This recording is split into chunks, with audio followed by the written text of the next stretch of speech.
Greetings everyone, I'm Mar. Once again, this is my opinion, as you tell from the title up there. I'm continuing my trek through Season 1 of the Amazon A24 produced show that was created by VisiPop. This, of course, is Hazbin Hotel.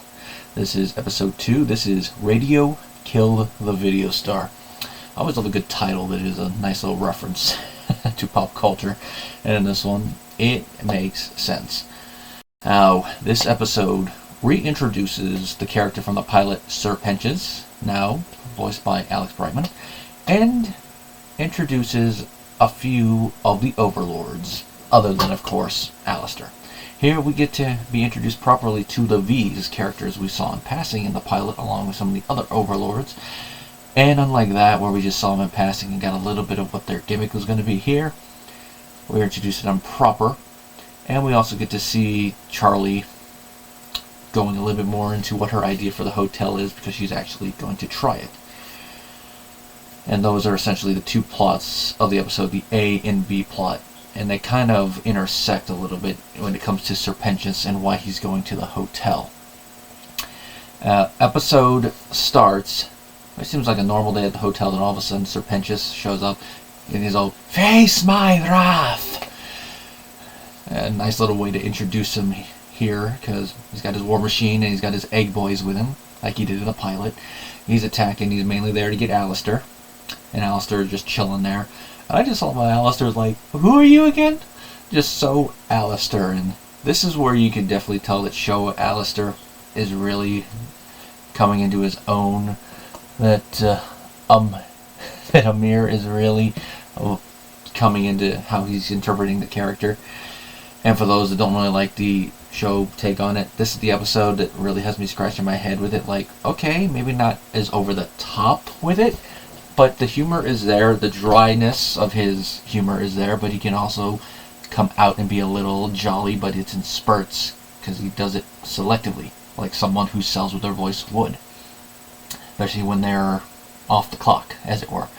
Because you know you gotta save your voice to a point. I mean, they're in hell, so not really as much of a big deal, but something to bring in there. Now, Alastor's looking like, who are you? And is really selling him short, especially when Penches is like, we've done battle 20 times? Oh, you must not have been memorable then. And he gets his butt kicked. And because of this, Alastor now has to go to the tailor. Now, it really shows that from what happened at the end of the first episode, all of hell really is freaking out. They're trying to get as much fun as they can in the next 6 months, because they really all thought they were going to have a year, and now they got half that time. And Angel brings up a point that's very good, is like, what's going to happen if they half it again? It would be from 6 to 3, then 3 to a month and a half, and then half a month, and then keep doing that. What's going to happen then? An extermination every day? I would not put it past Adam, what we saw him do at the end of the previous episode, to want to do that if it came to it. But at this point, it's just conjecture. But it's one of those things that when bad stuff happens, the little voice in the back of your head always is going to whisper the things. It's that little voice that Christopher Titus in his comedy calls your inner retard, and he says that in a non-derogatory manner, by the way, in case anyone wants to say anything. I mean, he even addresses that in one of his stand-up things, but it's that little voice. You know, the little voice like as he put it, you get into a lane and then the lane ends and that voice goes, that was your fault. I hope they pull you over and beat your ass. That type of thing. Now, while Alastor is out and about in town, this is when we're introduced to the V's, and I really do love their gimmicks, because we got Vox, which, nice little name there, because it's Latin for a voice, and whereas Alastor is a radio demon, he is a TV demon. So all of his gimmick really ties into marketing and advertisements that you'd see on TV, and really selling the businessman aspect. And of course, he's in a group with the other two V's, and they all have names that begin with V, hence the V's. There's Vox, who is, I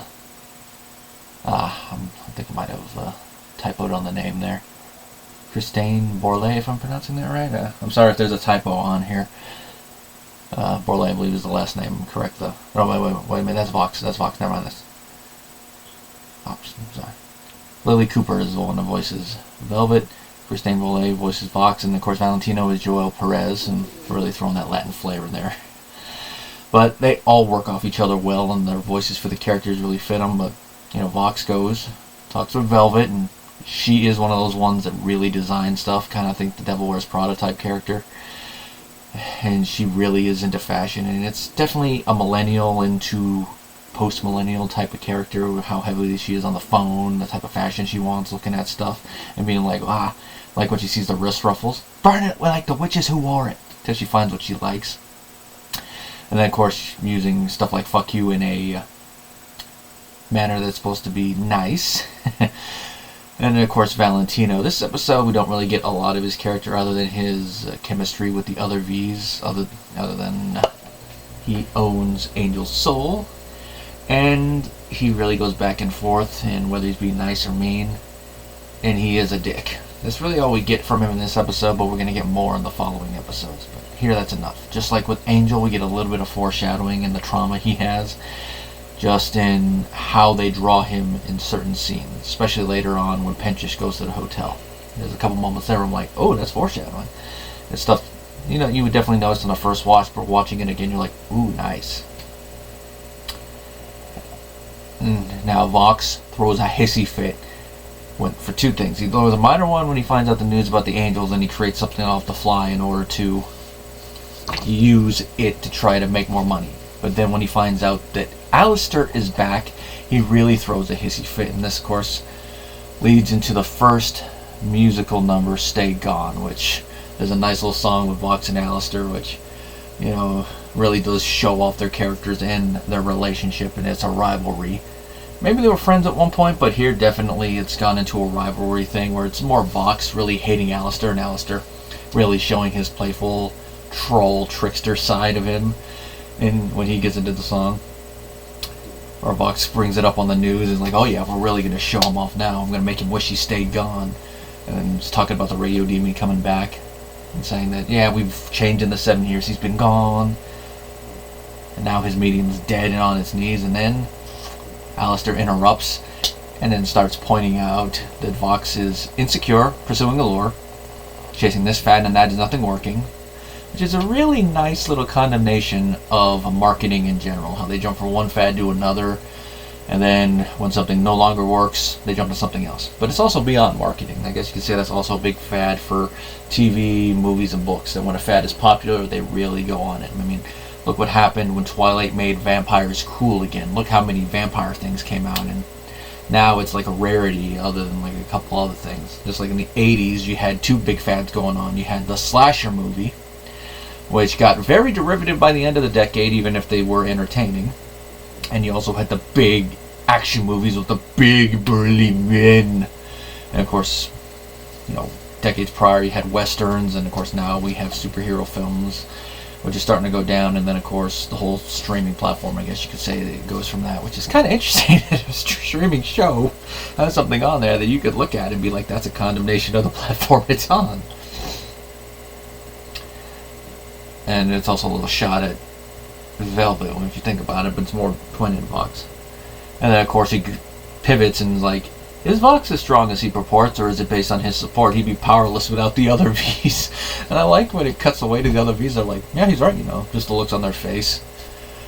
And Vox really shows how insecure he is throughout all this song, because everything that he says, he really reacts to, and he keeps trying to push it down, but it doesn't work until he blows a gasket, and then it's all Alastor, and this leads to that part at the end where he starts to let out some of his powers. His antlers get bigger, and his tentacles come out, his eyes glow red. And I just love how Amir sells this part with it. I mean, for the previous part of it, he's really selling the playful aspect of Alastor that we'd only seen a little bit in the first episode, but here we're really selling it more, which is why I said earlier, those who don't really like Amir's take, this is a part where I'm really questioning what's the reason for it.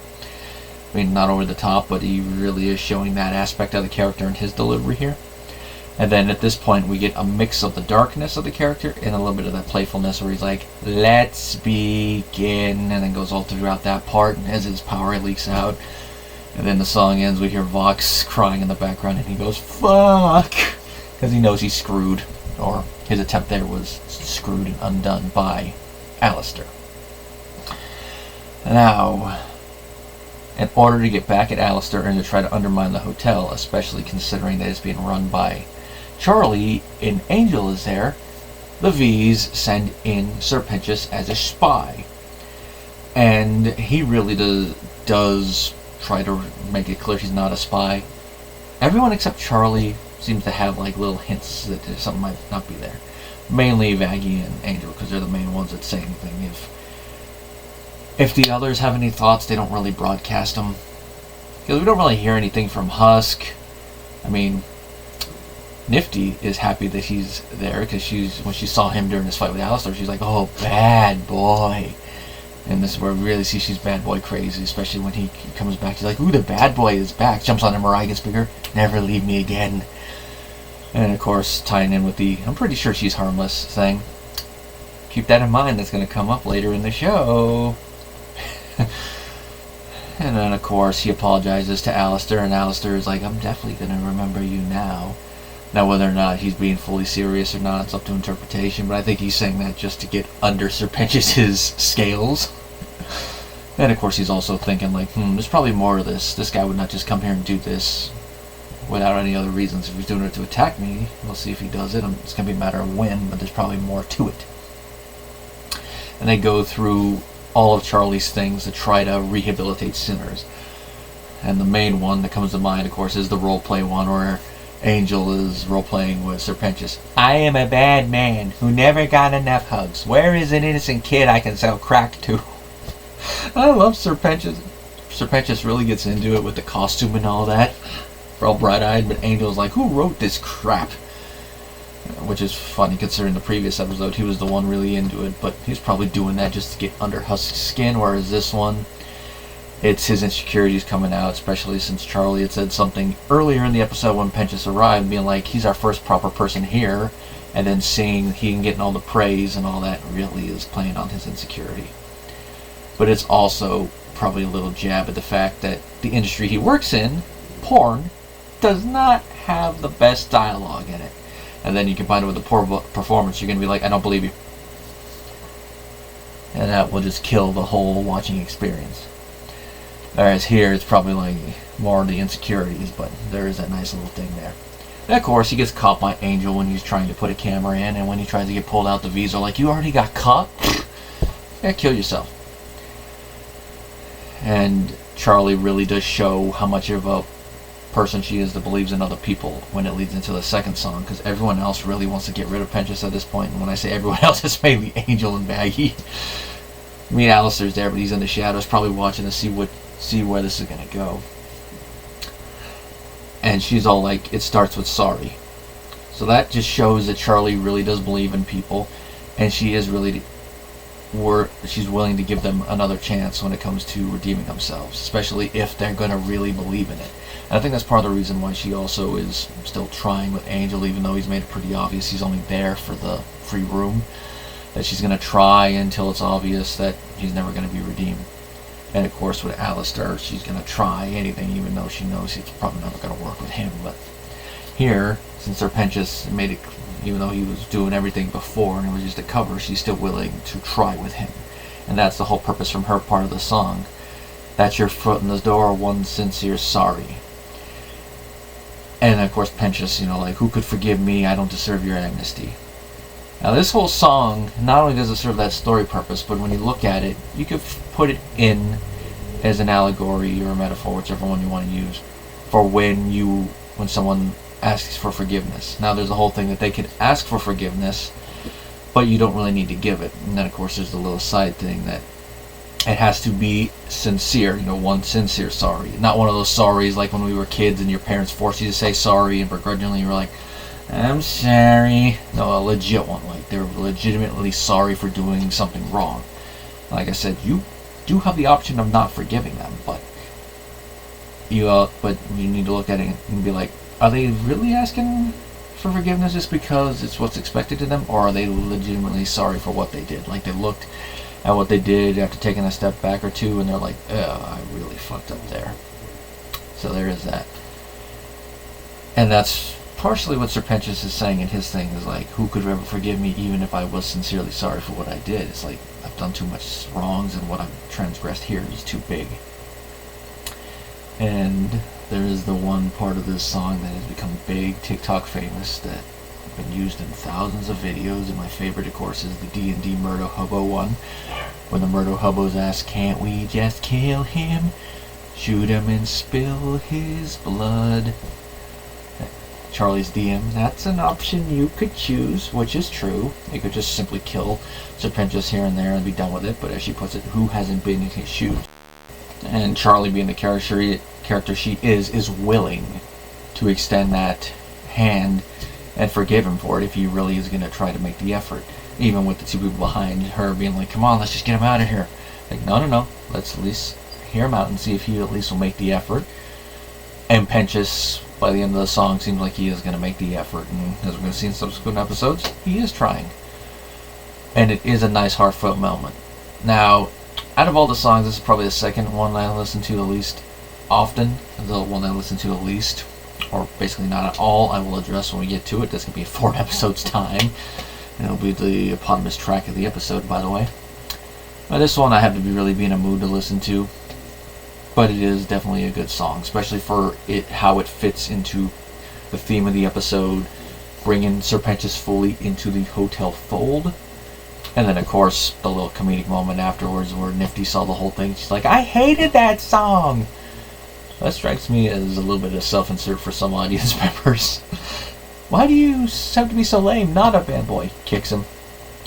And it seems like everything's going good with the night. And then Alastor comes out of the shadows, grabs a little spy watch thing the Serpentius had to contact the V's, activates it, and talks to a box, and is like, "Nice try. You'll have to do better next time." And that is right there is why I feel he had an idea from the start that Pentious probably was working for the V's, and if not, what his ulterior motive was going to be. But then seeing that it was working for the V's is why he stayed in the shadow to see how things played out. Who knows, maybe if Charlie was going to wash her hands and let him, maybe he would have come out of the shadows and be like, "Not yet, I have some other use for this fair snake." Or, "How about me? I owe him." No. But now, Serpentius is now a member of the hotel, and now he's part of the principal cast. Very much an upgrade. Because like I said in the pilot one, he kind of seems like he's just a background character there. But maybe that's just how he's treated there versus how he's treated in the show proper.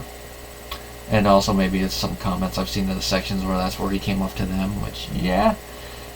But it's one of those things with how his design was. I would have been surprised if he was not used in the show proper if I had gone watch the pilot after watching the show and been like, "Wait a minute, he was just there as a one-note character?" Alright.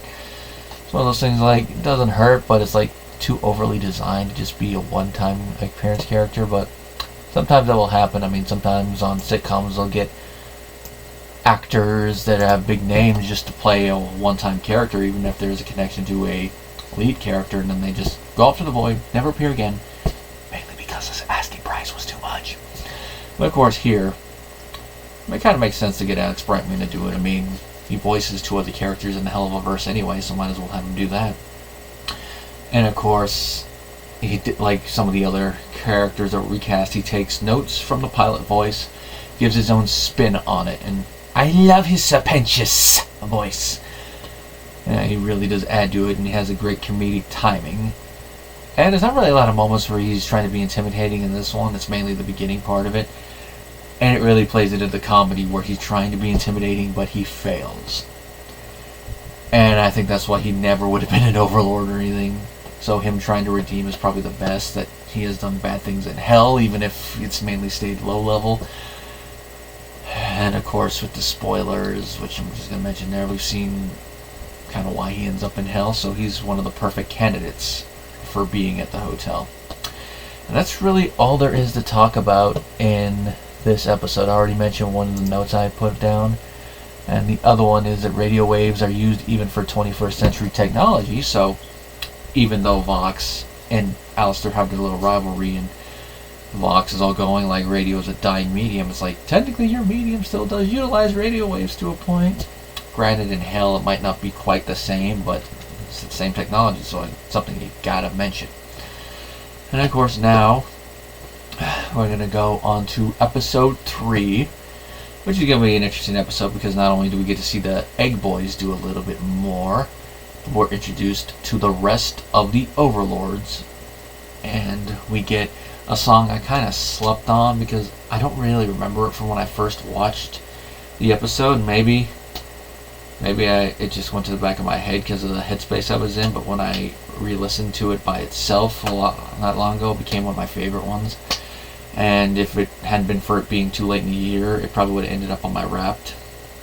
And that's going to be the one song that Carmilla and Vaggie sing. Of course, next episode is going to be Scrambled Eggs, so till then, everybody.